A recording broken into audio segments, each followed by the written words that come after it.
The film opens with a tender moment between Natalie, a Spanish woman, and her American partner, Matt.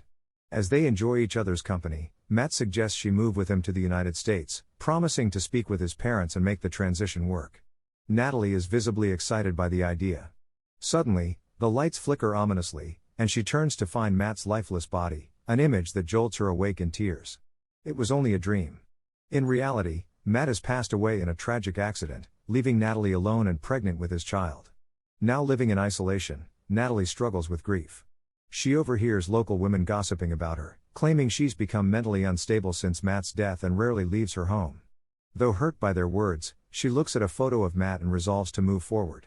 8 months later, Natalie, now heavily pregnant, has returned to work as a real estate agent. She visits a large, long-abandoned property rumored to be haunted. Determined to prove otherwise, she explores the estate, which boasts breathtaking mountain views from the rooftop. Confident in its potential, she begins preparing the house for prospective buyers. While inspecting the interior, she discovers a hidden button that reveals an old elevator. The property also includes a dilapidated wing that resembles a forgotten ruin. Natalie begins cleaning the space, committed to making it presentable. She later calls her mother, who expresses concern about her working so close to her due date. Natalie insists she must fulfill her promise to her boss. She's the firm's only female agent and one of its top performers. Later, Natalie breaks down in the bathroom, still haunted by memories of Matt. Her love for him remains undiminished. Suddenly, there's a knock at the door. Assuming it's a client, she answers it, but no one is there. Puzzled, she steps outside and scans the area. Nothing.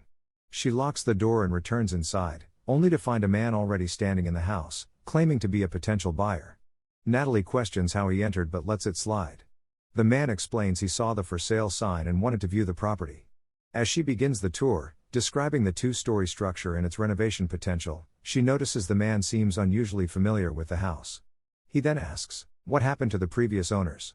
Natalie hesitates before revealing the truth. Years ago, the owners were murdered in the home, and the killer was never found. The man smirks and remarks that he feels the spirits of the victims may still linger. He claims to have sensed something already. Unnerved, Natalie dismisses the idea, stating she doesn't believe in ghosts. As night falls, she politely asks him to leave. He steps outside, and she quickly locks the door behind him. Natalie rushes to her car, but the engine refuses to start. Frustrated, she returns to the house and calls a mechanic, who assures her he'll arrive shortly. To pass the time, she wanders over to an old piano and begins to play. Moments later, there's another knock at the door.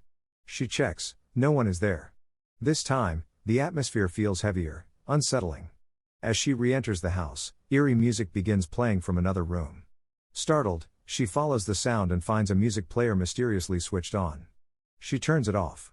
Then her phone rings. She answers, but no one speaks, only the sound of heavy breathing on the other end. "Who's there?" she asks. Silence. The call abruptly ends. Shaken, Natalie heads to the kitchen for a glass of water, unaware of a dark figure watching her from the shadows. She senses something and quickly turns around, but no one is there.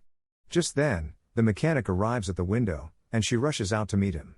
While inspecting the car, he casually remarks, "This place still hasn't sold?" Natalie sighs, "No buyers yet." Then he shares something disturbing, rumors that anyone who buys the house ends up dead. That's why locals avoid it. Alarmed, Natalie asks if he was the man who appeared earlier. The mechanic looks genuinely confused. "I just got here," he replies, and she believes him. He then makes a chilling discovery: someone deliberately cut one of the car's wires. This wasn't a malfunction, it was sabotage. Suddenly, Natalie feels nauseous and rushes to the bathroom to vomit. Holding her belly, she whispers to her unborn child, "We'll get through this night together." Outside, as the mechanic continues working, a shadowy figure approaches and brutally attacks him. Back inside, the power goes out. Natalie lights a candle and cautiously descends into the basement. There, she discovers a narrow tunnel she hadn't noticed before. Disturbed, she quickly shuts the basement door and heads outside to check on the mechanic, but he's gone. Terrified, she hears a noise upstairs and climbs to investigate. No one is there. Then she hears water running in the bathroom. Hoping the mechanic returned, she calls out, no answer. She opens the door to find it empty. She turns off the tap and steps out. Suddenly, the lights flicker violently. As power returns, she walks through the corridor, unaware of a figure lurking in the shadows behind her. She hears the soft, haunting tune of a music box. Approaching the window, she sees the box placed outside. But her gaze shifts to something horrific, the mechanic's mutilated body lying in a pool of blood. She gasps. At that moment, labor pains begin. She realizes the killer is inside the house, and he's not letting her leave. Panicked, she hears footsteps and runs to the terrace, attempting to climb to safety. The pain is unbearable. She grabs a sharp brick for protection and heads back inside. She calls the old elevator, but as the doors open, the man from earlier, the supposed client, is standing there. Natalie hits the button and begins descending. He races down the stairs to intercept her. As the lift reaches the ground floor, he lunges in and grabs her. Natalie slashes his face with the brick. He screams and falls back. She hits the button again, but he leaps up and disables the elevator. Trapped, she forces the doors open and climbs out, injuring her foot in the process. Her sandal falls just as the elevator crashes down. Bruised but alive, she escapes the shaft. She runs outside and jumps into her car, but it still won't start. Desperate, she tries the client's vehicle, but it too is dead.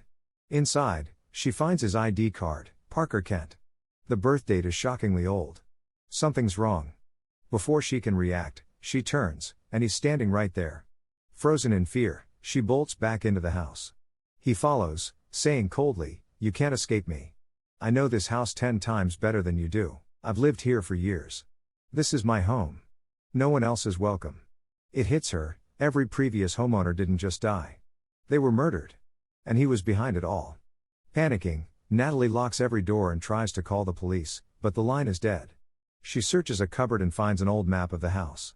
It reveals a secret tunnel in the basement that leads outside. Without hesitation, she crawls into the tunnel. Eventually, she reaches a metal grate, but it's narrow. Her upper body squeezes through, but her pregnant belly gets stuck. Then she hears it, a sound. She turns her head and sees him crawling toward her, slithering like a serpent. Terrified, Natalie pushes herself with every ounce of strength, finally breaking free and escaping through the narrow grate. She races back into the house and manages to reconnect the telephone line. This time, she reaches the police and pleads for immediate help. But before she can catch her breath, the killer breaks in again and begins searching the house. He heads upstairs, unaware that Natalie is hiding nearby. As he lets his guard down, she ambushes him, tackling him through a window. Both crash to the ground below and lie unconscious. When Natalie regains consciousness, she sees the killer still knocked out. She quietly tries to crawl away, but a sharp pain shoots through her leg, a shard of glass has pierced her foot. She pulls it out, barely suppressing a scream. As she attempts to run, her labor pains intensify, and she collapses. Hours later, Natalie awakens to the sight of 2 police officers. One helps her into the car while the other enters the house to investigate. Suddenly, a scream pierces the air, the killer has ambushed the officer. When the cop outside tries to contact his partner, there's no response. He locks Natalie inside the vehicle and rushes in. Moments later, gunshots ring out. Natalie realizes both officers are dead. Panicking, she scans the car and spots a shotgun. With no key, she bends the mesh divider and manages to pull the weapon toward her. She fires, shattering the window, and escapes. But the killer has armed himself with one of the officer's guns and is now hunting her. Natalie stumbles into the ruined wing of the house, bleeding and exhausted. Her contractions begin, she's going into labor. Amid the chaos, she delivers a baby boy. As she cradles him, memories of Matt flood her mind. Tears stream down her face. In a house filled with death, a new life has emerged. But survival is not guaranteed. Determined to protect her child, Natalie steps out and shoots the killer. Immediately after pulling the trigger, she collapses. When she awakens, she's in a hospital. The doctor assures her that her baby is safe and takes her to see him. But there's more, they need her to identify the man who attacked her. He's in custody, recovering in the same hospital. Natalie is escorted to the suspect's room.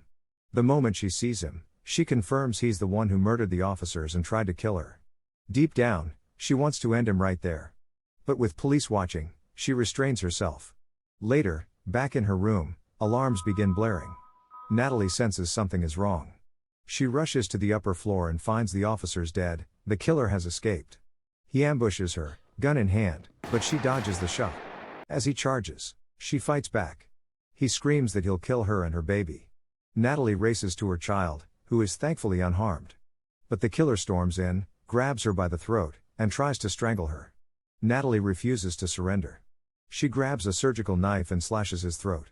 Then, In a final act of fury, she stabs him repeatedly until he's dead. Holding her baby close, she walks away, bloodied, but alive. And that's how this terrifying ordeal ends, a mother who became a warrior to protect her child.